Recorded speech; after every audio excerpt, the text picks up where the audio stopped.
संविधान हत्या दिवस मनाने की जरूरत क्यों पड़ रही है? अभी तो मनाएंगे नहीं, अभी तो घोषणा की अगले साल मनाएंगे, जैसा कि कह रहे हैं कि 25 जून तक रहेंगे, क्या सरकार रहेगी मनाने के लिए? तो ये संविधान हत्या दिवस का मतलब क्या? हत्या हो गई तो जो संविधान, जिस संविधान को माथे लगाया था नरेंद्र मोदी ने अभी एनडीए के जब नेता चुने गए थे उस दिन, वो कौन संविधान था? या कोई नया संविधान था? ये हत्या दिवस कहने की क्या जरूरत है? ठीक है, आपातकाल बुरा है, गलत है, लेकिन संविधान की हत्या कैसे हो गई और संविधान हत्या दिवस इसको कैसे कहेंगे? क्योंकि उनके यहाँ हत्याएं होती हैं, शहादत नहीं होती है। शहादत का कोई प्रैक्टिस नहीं है। बहुत सही पहले तो कहा। शब्द जो चुना उन्होंने, संविधान हत्या दिवस, ये विशुद्ध राजनीति है धनंजय जी, और इसीलिए 25 जून को इनको याद नहीं आया। उस समय जब संसद में ओम बिरला जी ने, बाद में राज्यसभा में और राष्ट्रपति के अभिभाषण में भी इमरजेंसी का प्रसंग आया, ये बेहद स्पष्ट था कि संविधान की हत्या का जो मुद्दा बना चुनाव में, उसकी काट के तौर पे ये इमरजेंसी को सामने लेकर के आ रहे हैं। लेकिन तब तक इनके प्लानिंग में और ये इनके आकलन में ये बात है कि संविधान जो है जनता के बीच में, उसके ऊपर जो खतरा है, उसकी हत्या की जो संभावना है, उसके बदलने की संभावना, हत्या उत्या वाली बात नहीं थी, ये तो शब्दावली सब इनकी होती है ना। देखिए ना, बदलना ही भूल गए, हत्या ही आ गया था। तो लग रहा था कि में लोगों ने हत्या हत्या हत्या हत्या की थी। बेसिकली संविधान बदलने की बात थी। करेक्ट। तो ऐसे तो जो हम जैसे लोगों के दिमाग गड़बड़ हो जाए तो वो तो आप समझ सकते हैं कि क्या होता होगा, चीजें कैसे निकल जाती। तो बदलने की बात थी, ये लोगों के बीच में था। लेकिन देखिए, राजनेताओं का भी मन मस्तिष्क जो होता है ना, वो कुछ खास थियरी में पिट जाता है। तो भाजपा वालों को भी ये लग रहा है कि संविधान बदलने का जो मुद्दा था उसने उनको हराया, लेकिन ये कोई ऐसे कोई मतलब अमूर्त रूप में जनता ने उसको रिसीव नहीं किया था। सबसे पहले आंकड़ों के हिसाब से समझना चाहिए, कांग्रेस का पूरे भारत में 1% दलितों का वोट घट गया। तो फिर आप समझ लीजिए इससे जोड़ करके, ये भाजपा भी यदि ऐसे नहीं समझ पा रही है तो खेलने क्या जरिए आगे मैं कहूंगा उसमें। तो बेसिक प्रसंग है कि संविधान बदलने को जो है जनता ने आरक्षण के साथ लिया था, रिजर्वेशन के साथ लिया था। जो सुविधाएं, जो हक मिला है, सुविधा मत कहिए, हक कहिए, जिसकी जरूरत थी वो मिला है, उससे लिया और उनको लगा कि ये खतरे में है, उसने रिजल्ट किया। और इसीलिए बड़े पैमाने पे एनडीए से कई जाति समूहों का वोट घटा है और इंडिया में जाके जुड़ गया है, ज्यादा जुड़ा है कांग्रेस के सहयोगी दल। जैसे उत्तर प्रदेश में बात करेंगे तो वहां सपा के साथ जाकर के जुड़ा, उसमें उतना बेनिफिशियरी कांग्रेस नहीं रही है, उसकी और भी वजह रही होंगी।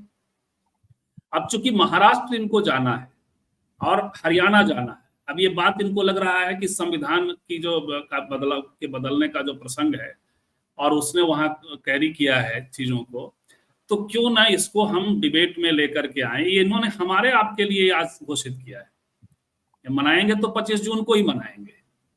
ये दिया हमारे आपके लिए कि हम आप बैठ के डिस्कस करें, हम आप करें और उनका जो मीडिया है, जो उनका समर्थक मीडिया है, वो करे। तो वो एक डिस्कोर्स में आकर के बात चली है। अब ये कितना इनको फायदा करेगा ये सवाल है, क्योंकि ये रिस्पॉन्ड कर रहे हैं। ये मुद्दा था, इस मुद्दे को रिस्पॉन्ड करने के लिए लेकर के आ रहे हैं। जब डिस्कोर्स होगा तो ये बात सामने आएगी कि ऑर्गेनाइजर का क्या विचार था संविधान में, आरएसएस का जो मुखपत्र है संविधान को लेकर के क्या उनकी राय थी, मनुस्मृति को किस तरीके से वो बात कर रहे थे कि उसके होते हुए संविधान की क्या जरूरत है। ये सारी बातें डिस्कोर्स का एक हिस्सा होगा अगले 25 जून तक।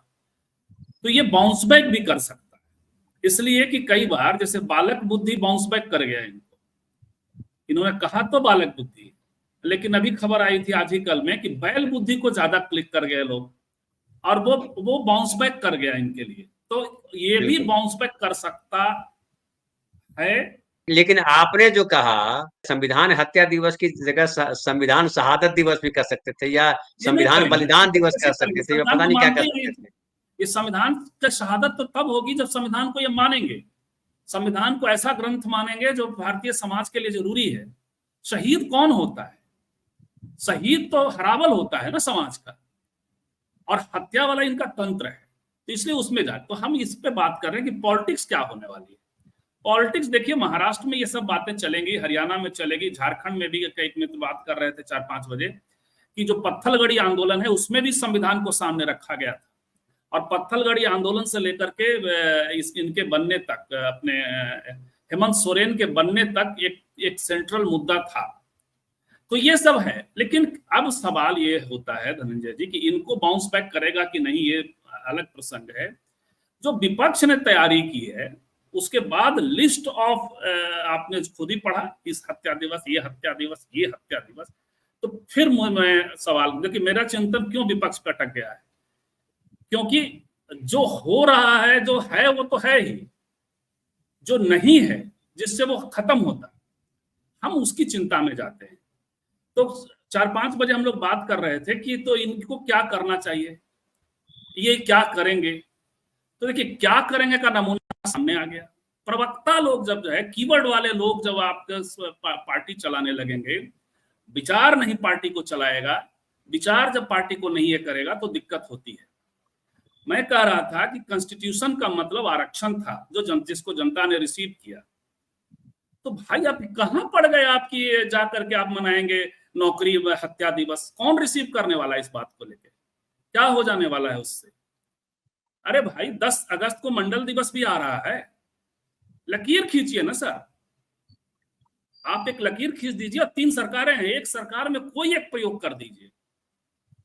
प्रयोग करने के लिए नहीं बैठे हुए, पूरे चुनाव में आप केवल मुंह से बोलते रहे, उसके रिजल्ट हमने आंकड़ों के हिसाब से आपको बताया। आप पर ट्रस्ट नहीं हुआ लोगों को, सहयोगी दलों के वोट पैटर्न और ये टिकट पैटर्न वगैरह चीज, खैर उस पर हम नहीं जा रहे हैं। हम कह रहे हैं कि यदि ये लोग करते हैं, जैसे वीपी सिंह को भूल गए, कायदे से जब ये लोग 25 जून की तैयारी करके आए थे तो कांग्रेस को चाहिए था भूल जाते मतभेद, क्या हुआ था, कैसे सरकार गई थी, उस दिन मंडल दिवस उसी दिन मना लेना चाहिए था। वीपी सिंह को कोई उस दिन याद तक नहीं किया, ना प्रधानमंत्री ने, नेता प्रतिपक्ष ने। भाई वो उत्तर भारत में जो आपकी कमजोरी है, इवन राजपूत, बड़े संख्या में राजपूतों के बीच भी एक बात चली जाती कि हमारा एक आइकॉन सामने खड़ा हो रहा है। फिर आ रहा है 10 तारीख को आप मंडल दिवस सिर्फ मत मनाइए, मंडल दिवस मनाइएगा तो राजीव गांधी का 10 गिलास पानी याद दिला देंगे लोग। आप कर्नाटक में, हिमाचल में, किसी एक राज्य में एक बड़ी घोषणा रिजर्वेशन के पक्ष में करिए। वो चीजें, अमूर्त रूप का जो मामला है उसमें बीजेपी आगे चली जाएगी। अमूर्तन का वो जो है, अब देखिए ना, वो तो चले गए। हम अक्सर कहते हैं कि राम जी उनका जो है फैक्ट्री है वैष्णव, राम जी उसके उत्पाद हैं। वो राम अब इनका काम नहीं है, तो मुंह से जय श्री राम नहीं निकल रहा है, वो सीधे उस फैक्ट्री की ओर चले गए, जगन्नाथ की ओर चले गए, वैष्णव तंत्र की तरफ चले गए। तो इसके मास्टर खिलाड़ी हैं वो, अमूर्तन में मत जाइए। इनको भी चाहिए कि काउंटर करें। देखना ये है, इनका इरादा यही है कि अभी जो चुनाव आ रहा है वो साल भर तक इसको डिस्कोर्स को, संविधान के बदलने का मुद्दा कांग्रेस से छीन ले, इसीलिए ये आया है। धनंजय जी, हम आप डिस्कस करें इसलिए आया है।